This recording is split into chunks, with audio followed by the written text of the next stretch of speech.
Welcome to CIPI Connections, the podcast of the College of American Pathologists Council on Informatics and Pathology Innovation. Here we connect you with the leaders and committees shaping the future of pathology. I'm Dr. M.E. DeBaca, Chair of the College of American Pathologists Council on Informatics and Pathology Innovation, also known as CIPI. Today is the beginning of something brand new. The Informatics Committee will be bringing you horror stories in pathology informatics in multiple episodes.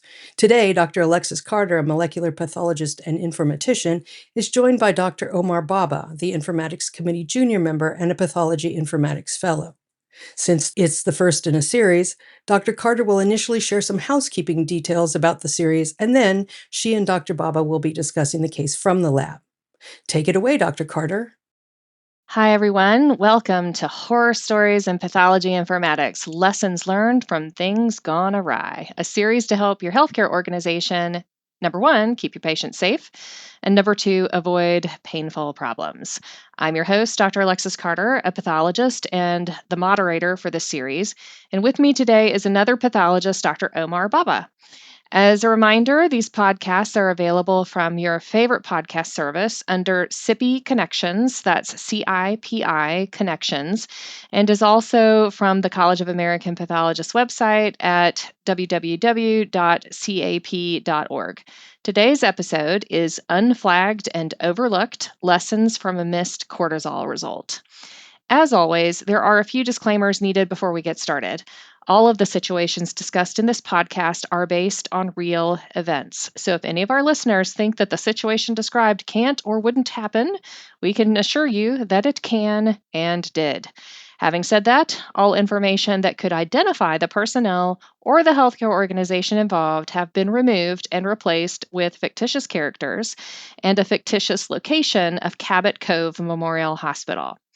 Any locale-specific aspects, for example, regulations, that are more specific than the national United States level have been removed, and some details regarding the situation which do not affect the main point of the event have been changed.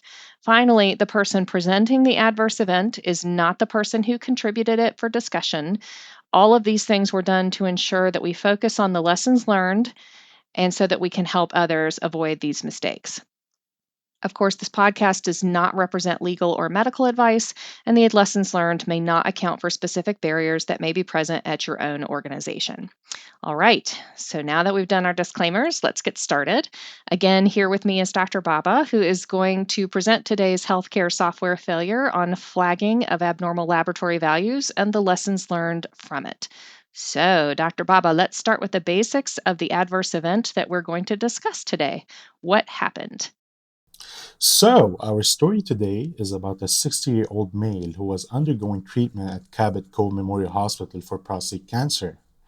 After the initial radiotherapy and hormone treatment, the patient was scheduled for radical prostatectomy, which is a surgery to remove the prostate gland, and he was examined in the surgery clinic for preoperative testing. Now, during the pre-surgical appointment, the patient had a battery of tests performed, among which was a serum cortisol level. Now, cortisol is the body's main stress hormone produced by the adrenal glands. It turned out that in this patient, the cortisol level was low, indicating adrenal insufficiency, which is a condition where the adrenal glands are not making enough cortisol. The pre-surgical labs were reviewed by the clinician, but the low cortisol level was not identified in that encounter, despite being there in the electronic health record. The patient was referred to the emergency department later that week for nausea, vomiting, and abdominal pain, but the patient's low cortisol was missed too by the emergency care team, and the patient's adrenal insufficiency was not diagnosed. Fortunately, the patient's surgery was postponed, allowing the patient to recover from a presumed viral gastroenteritis. Now, had the surgery not been postponed, the patient, undiagnosed, could have quickly progressed to adrenal crisis, which is a life-threatening emergency marked by severe blood pressure, shock, and even death without urgent treatment. 1 week after the initial cortisol lab test, the patient contacted the after-hours nursing service advice line to report increased dizziness and lightheadedness when standing up. The patient was told to follow up with their cardiologist in the morning. The next day, the cardiologist finally noted the low cortisol levels and referred the patient to the emergency department. The oncologist was made aware of the diagnosis of adrenal insufficiency, and the patient was treated accordingly, recovered, and successfully underwent the planned prostatectomy 1 month later. Okay, wow. So, what was the fundamental contributing factor to this particular adverse event? So, in this case, the low cortisol value was missed by the providers because there was no abnormal flag associated with the result. So, an abnormal flag is a visual cue in the electronic medical record, or EMR, which is a patient chart basically, like a mark colored highlight that alerts the provider to a result that requires attention. The providers had got used to relying on the abnormal flag to screen for laboratory values they should pay particular attention to, which is common in busy clinical workflows. Cortisol has a diurnal reference range, that is, levels change throughout the day, so levels should be interpreted depending on whether the sample was drawn in the morning or in the afternoon. For instance, in morning samples, the range is 5 to 23 microgram per deciliter, whereas for the afternoon samples, it's 3 to 16 micrograms per deciliter. As a result, many laboratories display both reference ranges in the interpretive comment, which is a free text note that sits alongside the lab result. This, of course, does not allow for flagging of cortisol levels that are abnormal or outside of the reference range. So, with regard to that issue, could this issue have been completely avoided or just mitigated? This issue definitely could have been avoided, and there are several informatics strategies for accomplishing this. Okay, so what do you think could have been done to avoid or mitigate the fundamental contributing factor in this case? This issue could have been avoided by either creating two separate orders for morning and afternoon levels of cortisol, which would lead to having two orders, morning cortisol and afternoon cortisol, making expected timing explicit. Another strategy is to include what we refer to an ask on order entry question when the clinicians place the order. The ask on order entry is a prompt asking the ordering clinician to specify timing, that is, morning or afternoon, which would trigger the correct reference range and abnormal flag. The system would indicate in this case which reference range should be displayed, thereby ensuring that there is always a discrete reference range and subsequently an abnormal flag when applicable. Alternatively, the nurse could also indicate whether the sample was collected in the morning or the afternoon as part of the collection process using a different informatics configuration that would accomplish the same thing as the ask on order entry question, or separating the morning and afternoon orders. This would also be beneficial to other laboratory tests that may have different reference ranges depending on the timing of the specimen collection, such as some antibiotics like vancomycin and gentamicin, which have different reference ranges for peak, that is right after dosing, or trough, just before the next dose. Okay, so we've talked about the main contributing factor, but there are always secondary and even sometimes tertiary factors that can contribute to these issues. These can include inhibited communication due to poor relationships, silos between different groups, such as clinicians and laboratorians in this case, or other systemic infrastructural issues. What secondary and tertiary issues do you think contributed to this adverse event and or any delays in its correction? So one issue that contributed to this adverse event that we cannot always address with an informatics solution is the reliance on visual abnormal flags by providers as screening tools to quickly review laboratory results. Using flags as a shortcut to triage large result sets can be a risk. Another contributing factor is displaying the reference range in the interpretive comment rather than in a more structured format. Structured formats allow systems to act on the reference range, whereas free text comments do not. So, with regard to providers' reliance on abnormal flags, which, is understandable, do you think what do you think could have been done to prevent it from happening? I think the message has to come down from the hospital leadership that providers must carefully review all laboratory tests and consider the reason why they are ordering these tests. So every test result deserves a deliberate review and should be considered in light of the clinical question for that patient. It's not always possible or appropriate to flag a result as abnormal, especially for narrative or complex results. Narrative results, for example, cannot always be distilled down into a normal or abnormal binary. Sometimes a normal value is significant if it reflects a notable change or trend. On another note, a provider can miss a piece of critical information if they get distracted by exclusively paying close attention to results that are flagged as abnormal. If a test is ordered, it should have been ordered for a reason and deserves the full attention of the provider to answer the clinical question they were asking. Yeah, those are definitely really good points. Let's go on to examine the use of displaying reference ranges in the interpretive comment. What do you think could have been done to prevent that from happening? So, displaying reference ranges in the interpretive comment can be appropriate, especially when there could be multiple possible interpretations for a value depending on different clinical variables that are not always easily captured with the ask on order entry questions. Sometimes it's not possible to easily capture complex clinical context, so a brief explanation can help clinicians interpret lab values. One example might be the absolute reticulocyte count in a CBC, where the expected count differs in anemia, hemolysis, blood loss, etc., so a comment can help tailor interpretation. It would be appropriate to display the reference range or expected value for these different clinical scenarios in order to allow the provider to correctly interpret the result for the patient's clinical condition. While there are definitely situations when using the interpretive comment to display reference ranges as appropriate, this practice should be avoided whenever possible. Ideally, structured fields should accompany results to allow downstream systems to interpret and display them correctly.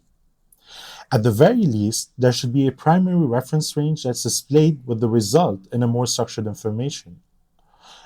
One of the dangers of only displaying the reference range is the interpretive comment, is that the result value and the reference range may become uncoupled in downstream transmission to other healthcare institutions, public health agencies, or disease registries.